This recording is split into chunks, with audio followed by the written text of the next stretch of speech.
Então tá, né? Resolução da aula 23, os de magnetismo e eletromagnetismo. Essa parte inicial aqui é bacana, tá? Legal. Três chaves de fenda que podem, I don't know, né? Podem estar com as pontas imantadas, são X, Y e Z, são aproximadas do polo K de um ímã. Então, tu tem o polo K de um ímã, aqui tem um ímã, o polo é K. Observamos que os polos X e Y são atraídos. Então, X é atraído pelo ímã, Y é atraído. Qual é que é o problema, né? Quando tem atração, a gente nunca sabe se isso aqui é uma substância ferromagnética ou é um ímã de polo contrário, né? E Z é repelido. Z vai ser repelido por esse polo K.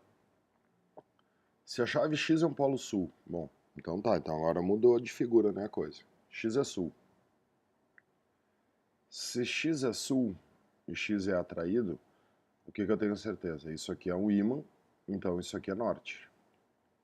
Se isso aqui é norte e Z foi repelido, com certeza Z é norte. Agora, o que é o Y? Não sei. O Y pode ser sul ou pode ser apenas ferro. Pode ser apenas a própria chave de fenda. Então, Y é um polo norte, não posso afirmar. Quer dizer, posso afirmar que não, né? Porque ele foi atraído. Y não está imantado, não posso afirmar também. K é um polo sul, não. Z e K são polos nortes. Z e K são polos nortes, exatamente. Dinamarca. No equador geográfico da Terra, o campo magnético tem sentido do...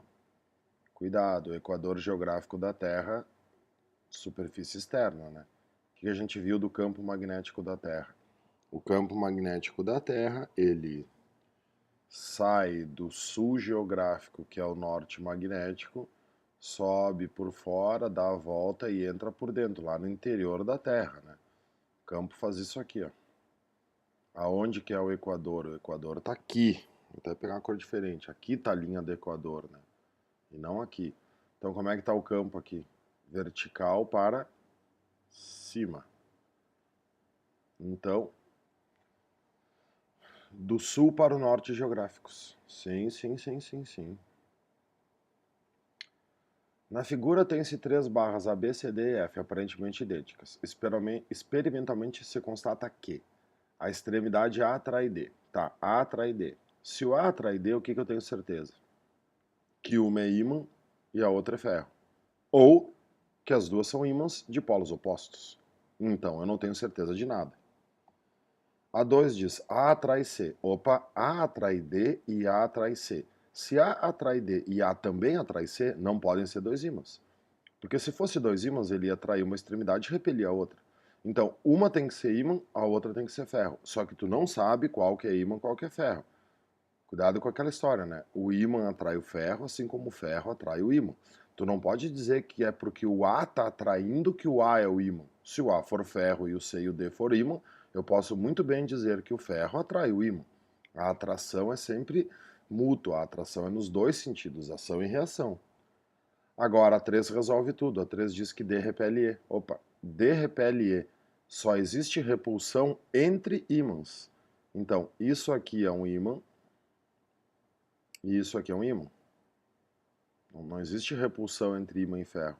Para dar certo, o AB só pode ser ferro. Então, AB é de ferro, CD, E e F são ímãs. Vamos limpar everything aqui. 4. Uma barra imantada está apoiada numa superfície perfeitamente lisa e horizontal e dividida habilidosamente em três pedaços. Se a parte B foi cuidadosamente retirada, então o que acontece aqui, né? Isso é uma coisa que aparece até com uma certa frequência. Sempre que o ímã for dividido, né, qualquer pedaço de um ímã é um ímã completo. Então, imagina que tu tem a barra AB junta.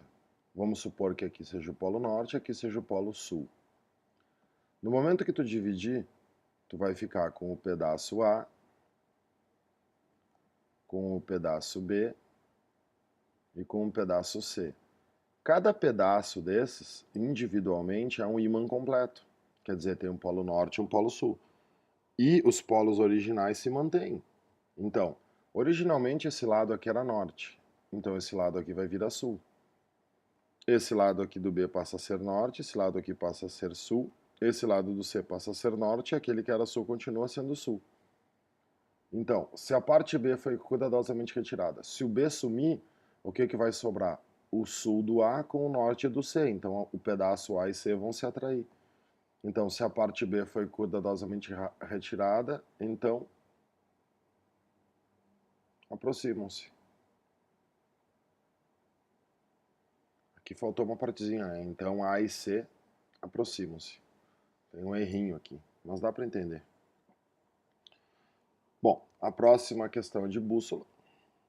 Aí é bem simples, porque, cara, se tu entendeu lá como é que funciona a bússola, e tu entendeu, né? Tu tem um ímã e tu coloca uma bússola alinhada no eixo do ímã, o que acontece? O lado norte está para cá. Se essa bússola for colocada alinhada no eixo do ímã, a linha magnética é paralela ao eixo. Então a bússola vai ficar no eixo, a bússola vai ficar exatamente alinhada com o ímã, e aí, claro, basta se lembrar que o norte atrai quem? O norte atrai o sul, então o norte aponta no sentido oposto do norte. O polo de uma bússola pintada é sempre o polo pintado é sempre o polo norte. Então norte se afastando, Brasil. Que bom se a prova, legal se a prova fosse só assim, né? Aí sim. Para se imantar um pedaço de ferro, deve-se... O que significa imantar? Imantar significa orientar.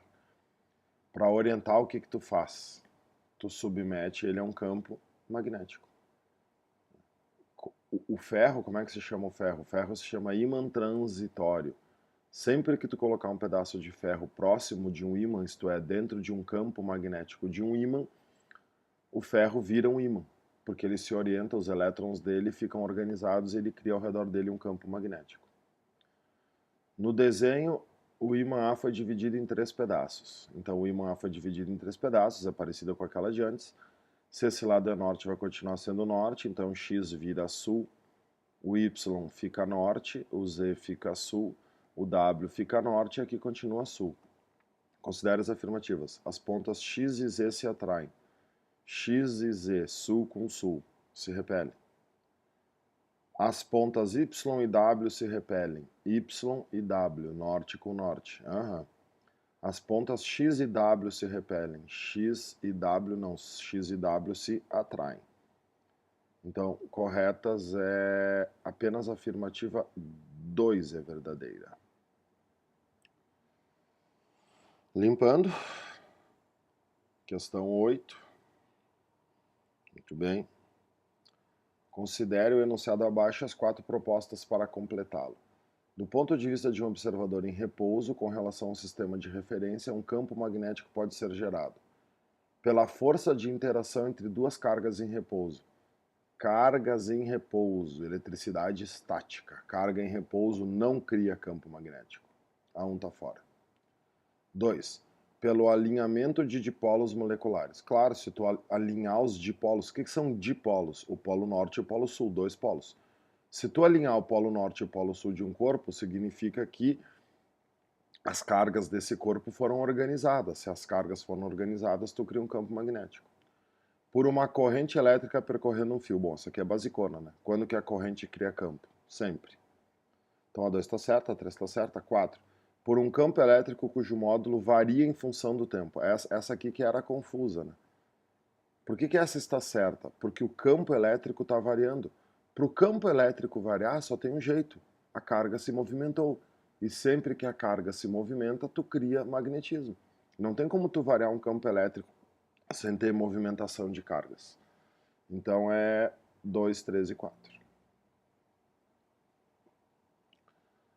A número 9, o que acontece? Aquelas questões da UX, né, genéricas, que eu gosto porque treina para o Enem. O que acontece aqui? O pai está com uma agulha na mão e aí o filho passa arrastando o tênis com a sola de borracha no carpete. E aí quando o filho passou pelo pai, a bússola sofreu uma oscilação. Por quê? Quando o filho está arrastando o tênis de borracha no carpete, ele está fazendo eletrização por atrito. Cargas elétricas estão se acumulando no tênis do menino, só que o menino está andando. Então o que nós temos? Cargas elétricas em movimento. O tênis do guri está andando e o tênis está carregado. Carga elétrica em movimento cria campo magnético, e esse campo fez a bússola sofrer uma deflexão, fez a bússola mudar de orientação. Então, foram acumuladas na sola monopolos magnéticos? Não, o tênis do guri não virou um ímã, né? Foram acumulados na sola polos, não, que bobagem. Foram acumuladas cargas na sola, opa, que ao se deslocarem junto com a criança geraram um campo magnético que influenciou a agulha. Perfeito, né, pessoal? Perfeito. Aí vamos ver aqui, ó. Foram produzidas cargas estáticas no carpete. Sim, foram produzidas, as quais geraram um campo. Não, porque as cargas estáticas no carpete não vão produzir campo. O que produz campo é carga em movimento. Errado. O que diz aí? Cargas elétricas transformaram-se em monopolos magnéticos. Não, carga não vai se transformar no monopolo magnético. A movimentação de carga é que cria o campo magnético. Pagando, e a última dessa sessão é a 10. Uma interessante e histórica experiência foi realizada pelo físico Oersted, que é o pai do magnetismo. Ao utilizar uma pilha conectada aos extremos de uma bússola, a agulha estava orientada na direção do campo magnético. Com o estabelecimento da corrente elétrica do condutor, a bússola se desviava. Então o que acontece? Ele estabeleceu a corrente elétrica, criou campo magnético, a bússola sofreu um desvio. Os resultados dessa experiência permitiram concretamente que uma mesma teoria passaria a dar conta de fenômenos elétricos e magnéticos, até então considerados independentes um do outro. Com certeza, letra A. O que o Oersted fez? Unificou a eletricidade ao magnetismo e criou um ramo novo da física, o eletromagnetismo. Olha B, olha a malandragem. Os polos da agulha da bússola são inseparáveis. Cara, isso é verdade, mas não foi isso que o Oersted concluiu com a experiência dele, tu não está respondendo a pergunta. As correntes elétricas são estabelecidas apenas em condutores metálicos, nada a ver, né? Não é só em condutores metálicos. Os polos da pilha são os responsáveis pela alteração do alinhamento original da bússola. Não, não são os polos da pilha. É a corrente que a DDP cria. O campo magnético terrestre afeta a corrente elétrica do condutor. Nada a ver, né? Muito bem, muito bacana. Vamos à luta.